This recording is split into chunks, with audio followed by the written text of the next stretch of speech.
Braganza, Capt Ports, Government of Goa. Well, I'll speak to you about the inland waterways. It will be in reference to Goa, but I'm sure it will give you the insight about inland waterways across the nation. I've just made a small history. I've sort of distributed this into three sections. One is what's a little bit of a background story of Goa in terms of inland waterways. The second part is at the moment what's prevailing in the state, and the third part is our future endeavors. Capt Ports Department, of course, started way back in 1912. It's about 100 years, and we just celebrated 2012 100 years. Our dear Raksha Mantri, he was my ports minister then, and he sort of pushed us to ensure that things are getting in order. Our waterways are approximately 555 kilometers. We've got about 6 rivers right from north, and what is navigable is about 255 kilometers. And primarily we use the Mandovi and the Zuari as our main lifelines because, as you know, Goa has got basically iron ore, or rather had iron ore, which is now stopped for reasons best known to everybody. And yeah, we've been having the hinterland connectivity from these loading points to NPT, Marganga Port Trust, and the non-major port, which is Panjim. So the feeder system has been our barges. We had approximately 400 barges which were supplying the iron ore across and taking the coal. And the capacity of the maximum barges was approximately 2,500 tons. So that's what is actually happening in Goa. Our waterways are, we're in the process of dredging and other things keep on happening all the time. Just a little brief out, we've been implementing all these acts, basically the Inland Vessels Act, which is now going to be a little redefined, the Ports Act, the Merchant Shipping Act, all these rules, and we also have our own Goa dominant due rules which we implement. In Goa, we have approximately, as I told you, we have reduced to about 350 barges, namely because our barges have either have been sold or scrapped, have gone outside the state. Some have gone outside the country because of the situation that is prevailing in Goa. We now at the moment our barges are hardly utilized, probably around 15 to 20% because we get some coal and some cargoes here and there. But apart from that, most of them are just laid awaiting, and hopefully in the next few months we expect things to be revived and probably a mining industry to sort of commence. But what's happening now in Goa is, of course, our tourism is sort of expanded in terms of nautical tourism. We have our passenger boats ranging from 20-seaters to about 600 seaters. So we have evening cruises, we have cruises in every sort of section. We have crocodile cruises, we have hinterland tourism. And most important, we have our water sports activities from where we are getting a huge amount of revenue. And the same thing can be done in other states where they have beaches or places where they can have water sport activities. In fact, as you see at the bottom, we've got about almost, now that figure has increased to approximately 1,300. We've got water sports in all forms. We have jet skis, we have all these gliding boards.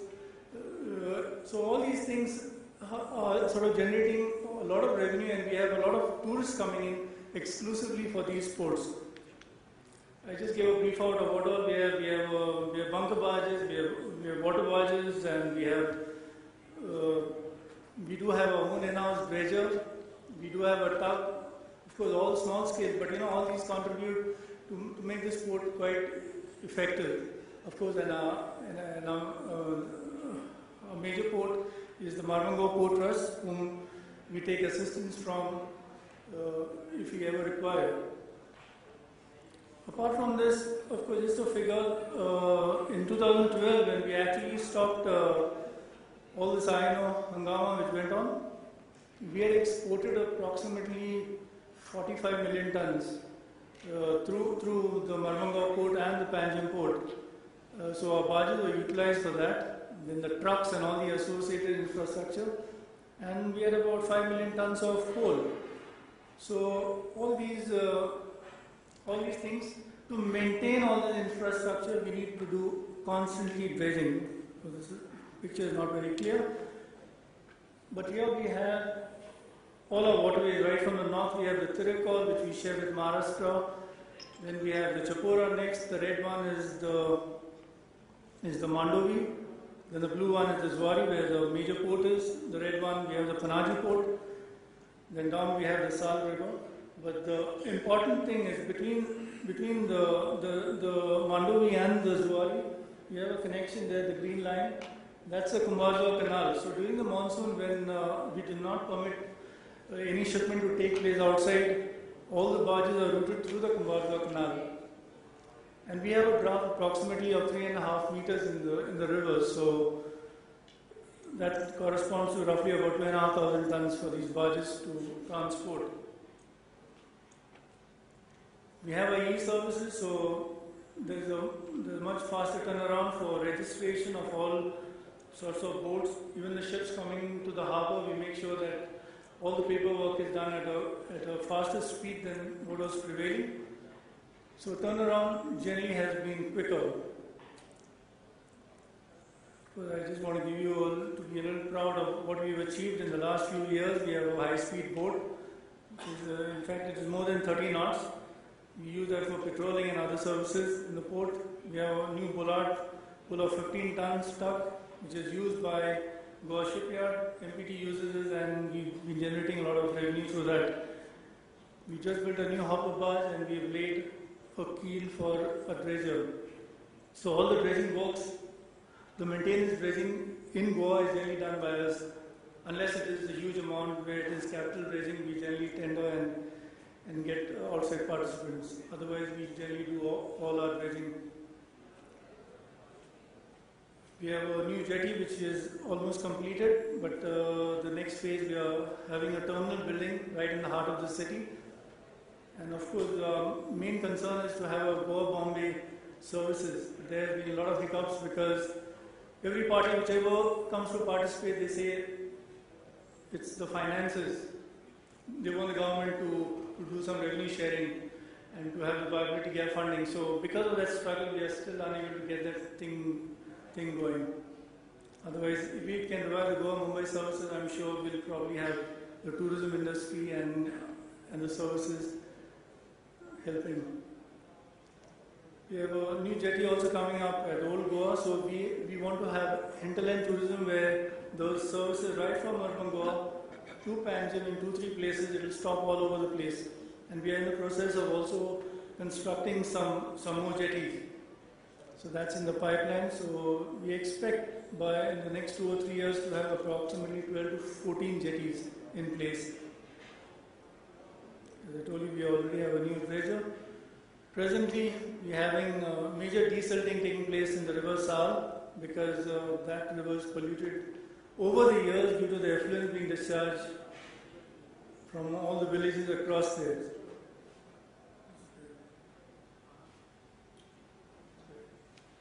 And disappeared.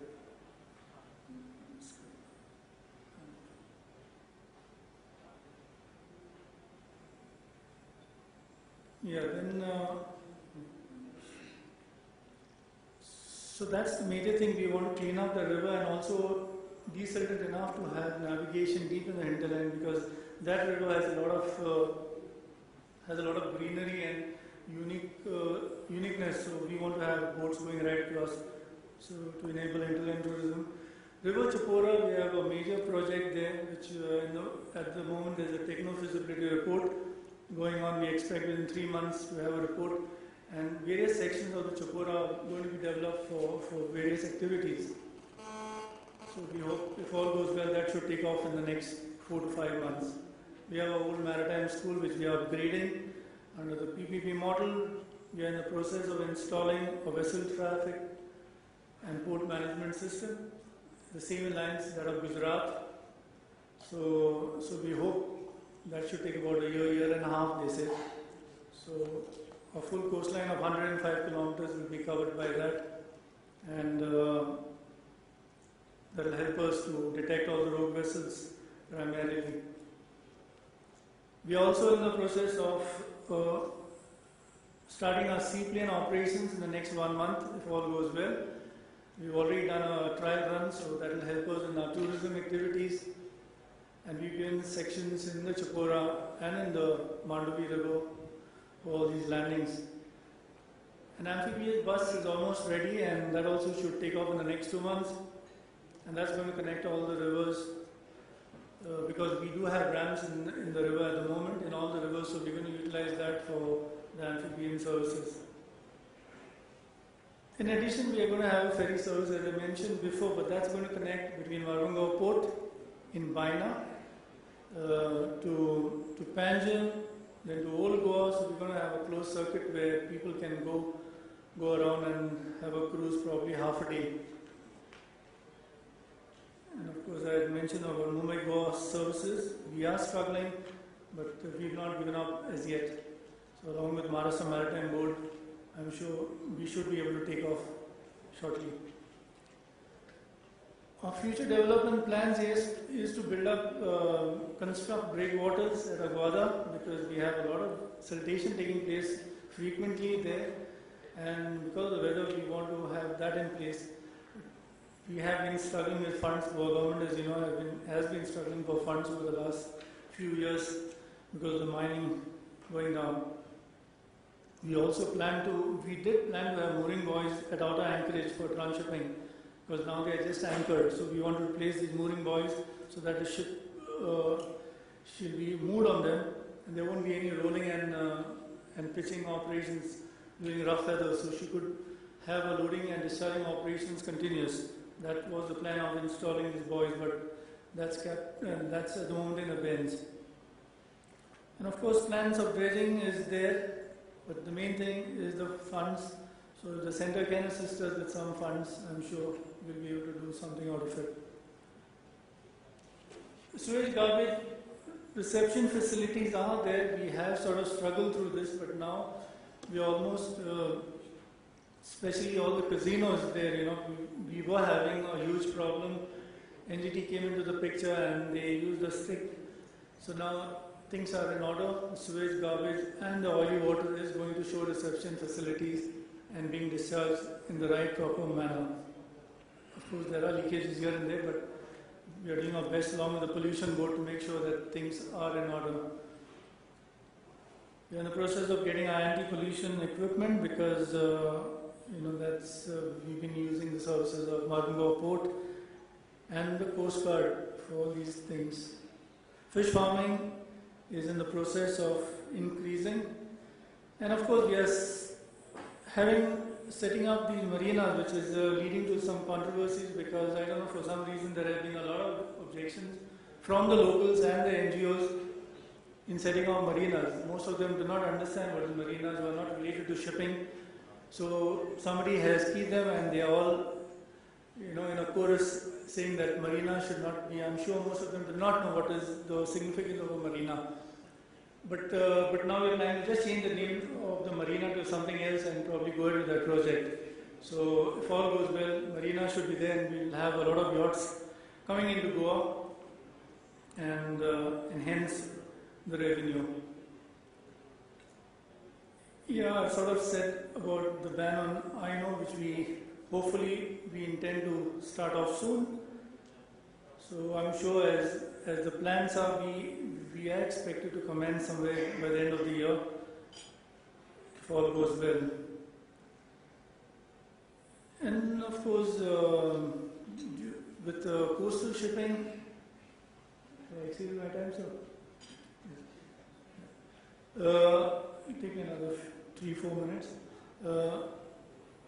We have the potential of all the cargoes which are going across by trucks can be routed through especially from Gujarat, Maharashtra and Goa. Can come commodities like sugar, molasses, food grains, even cement and other things we are looking into, including wood chips.